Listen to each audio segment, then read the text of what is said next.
మీ అరాచకాలు ఏ విధంగా ఉండే మరి వివరించాలంటే టైం సరిపోతుందో లేదో.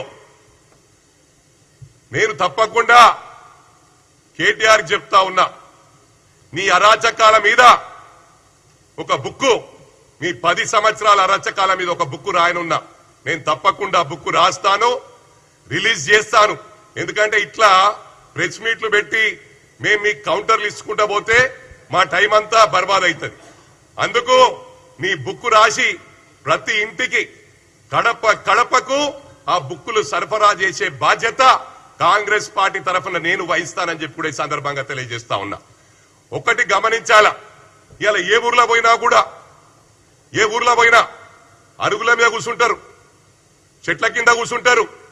వాళ్ళు ఆడవాళ్ళు, పెద్దవాళ్ళు, ముసలి వాళ్ళు ముచ్చట పెట్టుకుంటారు. అరే కేటీఆర్ గిట్లా చేసినాడు, భార్యాభర్తలను విడదీసినాడు, ఫోన్లలో విన్నాడు అందరి మాటలు, ఎన్నో కుటుంబాలు నాశనమైనాయంట కదా, హీరోయిన్ల బతుకులు ఆగమైనాయంట కదా అని. అది రాని చరిత్ర అని చెప్పి ఈ సందర్భంగా తెలియజేస్తా ఉన్నా. మరి క్రైమ్ గురించి నీకు మాట్లాడే అర్హత ఎక్కడుందని చెప్పి ఈ సందర్భంగా తెలియజేస్తా ఉన్నా. కరీంనగర్ జిల్లాకు సంబంధించిన మంత్రి ఉన్నప్పుడే ఆయాల మంత్రికి సంబంధించిన బ్రాహ్మణ కుటుంబం భార్య భర్తలను మిట్ట మధ్యాహ్నం నరికి చంపిన ఘనత మీ పార్టీకి దక్కిందని చెప్పి సందర్భంగా తెలియజేస్తా ఉన్నా. మరి ఆ రోజు ప్రవాళిక యూపీఎస్సీ ఎగ్జామ్స్ కు ప్రిపేర్ అయి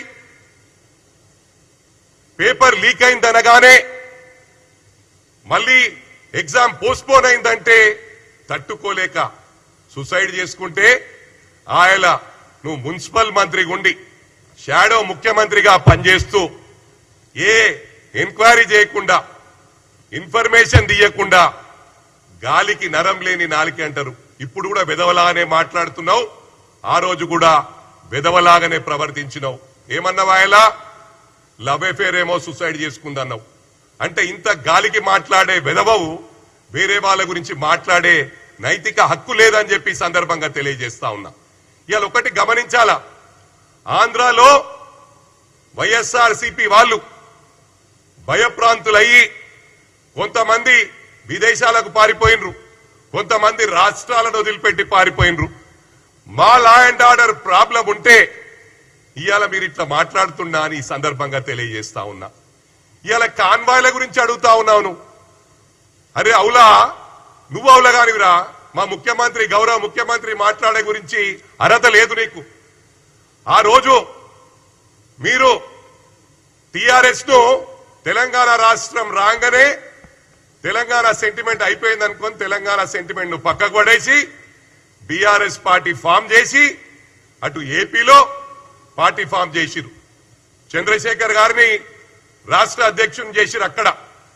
ఇక్కడ మహారాష్ట్రకు మీ అయ్యకేం పనుడరా? మరి ట్రాఫిక్ ఇబ్బంది అవుతుందని తెలియదా? 2000 కార్లను తీసుకొని మహారాష్ట్రకు పోయిండు. అవసరం ఆరారా కేటీఆర్ అని చెప్పి సందర్భంగా తెలియజేస్తా ఉన్నా. ఏం మాట్లాడుతున్నావురా? ఈ హైడ్రా తెచ్చింది కూడా అది నీకే దక్కింది, ప్రారంభించిందే నువ్వురా. నన్ను అన్నావు రేపు మూసి పక్కకున్న ఇండ్లన్నీ గులగొడుతున్నాం, అప్పుడు నేను ఎమ్మెల్యేగా ఉన్నా. డయాస్ మీద నాకు చెప్పినావు, హనుమంతన్నా నువ్వు మధ్యలో రాకు, చెడ్డ పేరు వస్తుంది, మేము మంచి చేద్దామనుకుంటున్నాం, మూసి మీద ఉన్న ఇండ్లని కొట్టేస్తాము, అదే విధంగా చెరువుల పక్కకు ఇండ్ల ఉన్నని కొట్టేస్తామన్నారు.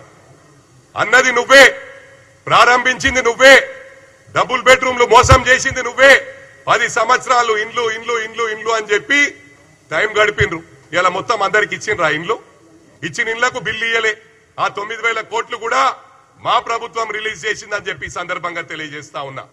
మరి అదే కాకుండా ఇవాళ మహారాష్ట్రలో కూడా మీ కుటుంబ సభ్యులు మీకు ఈ పదవులు ఇస్తాం, కాంగ్రెస్ లో పుట్టుక నుంచున్న వాళ్ళు, బీజేపీలో పుట్టుక నుంచున్న వాళ్ళు, ఎక్స్ఎమ్మెల్యేలు, ఎక్స్ఎంపీలు వాళ్ళందరినీ కూడా టీఆర్ఎస్ పార్టీ బీఆర్ఎస్ లో జాయిన్ చేసుకొని మీకు పదవులు ఇస్తామని డబ్బులు తీసుకుండ్రు. నాకెందరో మహారాష్ట్రాల నాయకులు తెలియజేసిండ్రు, ఇలా ఫోన్లు ఆఫ్ చేసుకుండ్రు, మా దగ్గర డబ్బులు తీసుకుండ్రు, వాళ్ళ కుటుంబ సభ్యులు అండర్ గ్రౌండ్ అయిపోయినరని. అదిరా మీ చరిత్ర కేటీఆర్ అని చెప్పి సందర్భంగా తెలియజేస్తా ఉన్నా. ఇక ఫోన్ ట్యాపింగ్ గురించి మాట్లాడితే సిగ్గు శరం ఉండాలిరా నువ్వు మాట్లాడాలంటే. నువ్వు చేసింది అందరికి తెలుసు. నా కుటుంబ సభ్యులే చేసినావు, నా గన్మెన్లే చేసినావు, నా దోస్తులే చేసినావు. నేను ప్రభుత్వంలో ఆ ఎన్నికలు రాకముందుకు ట్యాపింగ్ చేసిండ్రా. నీకు ఇదే పని. హీరోయిన్లు ఏం మాట్లాడుతుర్రు, వీళ్ళేం మాట్లాడుతుండ్రు. మొన్న జర్నలిస్ట్ సూసైడ్ చేసుకొని చనిపోయింది. ఆ ఘనత కూడా నీకే దక్కింది. ఏమన్నది అమ్మాయి ట్వీట్ చేసింది, నాకు ఫామ్ హౌస్ రాసిస్తా అన్నారు. ఫామ్ హౌస్ ఎంతమందికి ఉన్నాయిరా మీ దాంట్లో? పూర్ణచంద్రకు ఉందా ఫామ్ హౌస్? అరే మీ చరిత్ర మాట్లాడుకుంటా పోతే మీ ఇజ్జత్ మీరు తీసుకున్నట్రా, మీ బొంద మీరు దవ్వుకుంటుండ్రు. ఇది గమనించాలా. తప్పకుండా బుక్కు రాస్తా. మీ 10 ఏళ్ల రాచకాలు మళ్ళీ అలా మీరు దళితుల్ని సంసారానికి మనకోకుండా చేసిర్రా. నేరల్ ఇన్సిడెంట్లా వాళ్ళు 10 సంవత్సరాల్లో దాదాపు ఎక్కువ సమయము జైల్లోనే గడిపిండ్రు. ఆయన ఉష్కే మాఫియాకు అడ్డంగా వాళ్ళు ఉన్నారని చెప్పి ఆ రోజు పోలీసులను పెట్టి టోటల్ పవర్ ను మిస్యూజ్ చేసి దళితులను వాళ్ళ పైన 3rd డిగ్రీ యూజ్ చేసింది. ఆ ఘనత నీకు దక్కింది. నువ్వు ఏం చేసినావురా? పెద్ద పడగొడుతున్నావు. ఇవాళ లా అండ్ ఆర్డర్ బ్రహ్మాండంగా ఉంది ఈ రాష్ట్రంలో అని చెప్పి తెలియజేస్తా ఉన్నా. ఇవాళ లా అండ్ ఆర్డర్ లేకపోతే మీరు ఉండకపోతుండే. ఇవాళ టోటల్ జీవితాలు, ఐఏఎస్ ఆఫీసర్ జీవితాలు, ఐపీఎస్ ఆఫీసర్ జీవితాలు నాశనం చేసిన ఘనత కూడా మీకే దక్కిందిరా. ఎందుకంటే ఆయన అరవింద్ కుమార్ ను ఇటుగొట్టు, ఇటు అమౌంట్ ట్రాన్స్ఫర్ చేయి, ఇటుగొట్టు అన్నారు. ఇవాళ వాళ్ళు చాలా ప్రాబ్లంలలో ఉన్నారా. వాళ్ళు జైలుకు పోయే పరిస్థితి ఉన్నది.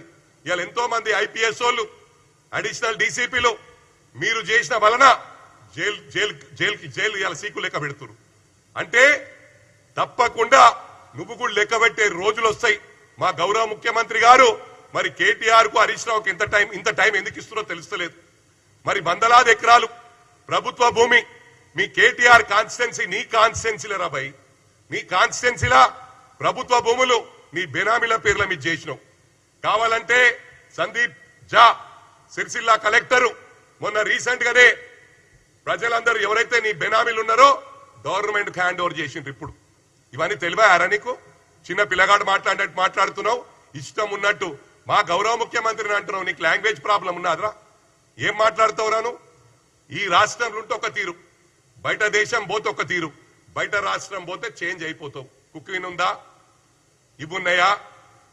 తెస్తారా అంటే అర్థం ఇక నేను చెప్పదలుచుకోలే. సిగ్గిడిచి చెప్పాలంటే చాలా మంది నాకు కాశం చేసిరు అన్న వాళ్ళలాగా మాట్లాడకని. కానీ వాళ్లకు ఆ స్టైల్లో మాట్లాడితేనే అర్థమవుతుంది. నేను మంచిగా మాట్లాడి కేటీఆర్ గారు, కేటీఆర్ బాయ్ అంటే అర్థమైతే అదరాబాయిని ఏం మాట్లాడుతున్నావు